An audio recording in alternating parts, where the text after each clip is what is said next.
আমরা যে এখানে আসলাম ভাই, আমার নামের নাম সিরাজ। হ্যাঁ, তো মিতি হয় তাই না? আছেন কেমন? ভালো আছেন না?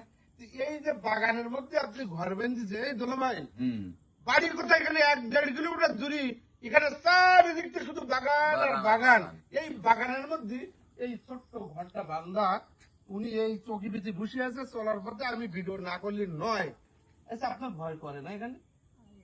আমি দিনের বেলা আসলে তো ভয় করতো, আর রাত্রিরে আপনারা থাকেন কিভাবে? এই দোলা ভাই কিছু বলেছেন না কেন? কি বলবো, যদি রাত্রি আসে তাই দিনের মাথায় ভয় করে। আপনার দিনের বেলা আসলে ভয় করে না? আসে রাত্রি কিভাবে থাকে?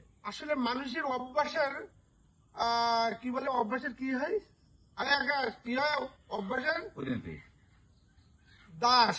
দাস। আমরা যেভাবে অভ্যাস করব সেইভাবে হবে। তো প্রিয় দেশবাসী, আমি একটা জিনিস আপনাদের দেখাবো। আসলে এইগুলো নেক্সট প্রজন্মে আমাদের আর থাকবে না। দেখেন এই যে ঘরটা, এখান থেকে 1-1.5 কিলোমিটার দূরে, আমার পাশে আসেন, 1-1.5 কিলোমিটার দূরে আর কোনো বাড়ি নেই। এই বাড়িটা চারিদিকে শুধু বাগান। এই বাগানটা দেখে যাবেন না, আস্তে আস্তে আস্তে আস্তে দেখে যান, ঘুরিয়ে না দেখতে দেখেন আমার জায়গা থেকে চারিদিকে তো শুধু আম বাগান আর আম বাগান আর আম বাগান। এর মধ্যে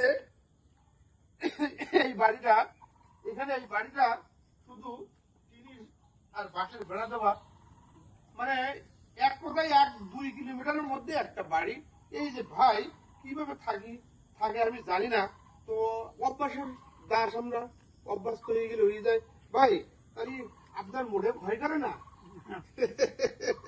দোয়া করি না না, পান টান কিছুই খাবো না। আপনার পেয়ে আমার অনেক ভালো লাগলো। এই যে আমার এই দোলা ভাই নিয়ে আসছি, আর আপনি তো আসেন, আপনার দিকে তো মনে হচ্ছে আমার মিতি মানুষ, তো একটু সময় দিয়ে দেয়। পরিচিত না আমার।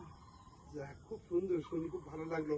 এই দোলা ভাই কিছু বলেন। আর কি বলবো, বললেন কিছু বলবেন তো? কি বলবো, আর বলা কি আছে, যে সুন্দর লাগলো। তো আমাদের এই পরিবেশটা কেমন লাগছে? এদের পাখির গান গাচ্ছে, পাখির গান শুনছেন তো আপনারা?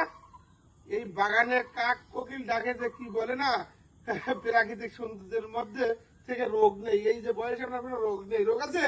রোগ নেই। তো আমরা আসলে অভ্যাস দাস, সৃষ্টিকর্তা আমাদের মধ্যে এত সুন্দর সুন্দর স্থান দিয়েছে, নিয়ামত দিয়েছে। এই নিয়ামত গুলো আমরা যদি শুকরিয়া আদায় করতে পারি তো অনেক ভালো লাগবে। তো দেখেন, আমি চলার পথে উনি এই চৌকিঘাটের উপরে বসেছিল, তো দিকে আমি ভিডিও করতে বাধ্য হয়েছি। তো আপনারা সবাই ভালো থাকেন। আমাদের এই বাগানের মধ্যে ছোট্ট যে কি আসমানিদের মতন বলতে হয়, এটা বলাও যাবে না। আসমানিদের মতন আমরা ছোট্টবেলায় বই পড়তাম, সেই আসমানিদের মতন এই বিশাল বড় বাগানের মধ্যে এই ছোট্ট একটা ঘর। তো আপনারা সবাই কেমন আছেন, কে কোথাতে আমাদের ভিডিওটা দেখছেন, অবশ্যই একটু লাইক কমেন্টস করে আমাদের একটু একটু অনুপ্রেরণা দেবেন।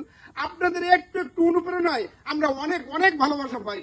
সম্মানিত দর্শক বিন্দু, আপনারা সবাই ভালো থাকবেন। আগামীতে আবার কোথাও দেখাবে, ততক্ষণ আপনাদের মঙ্গল কামনা করি। এই ছোট্ট ভিডিওটা এখানে শেষ করলাম। আল্লাহ হাফেজ।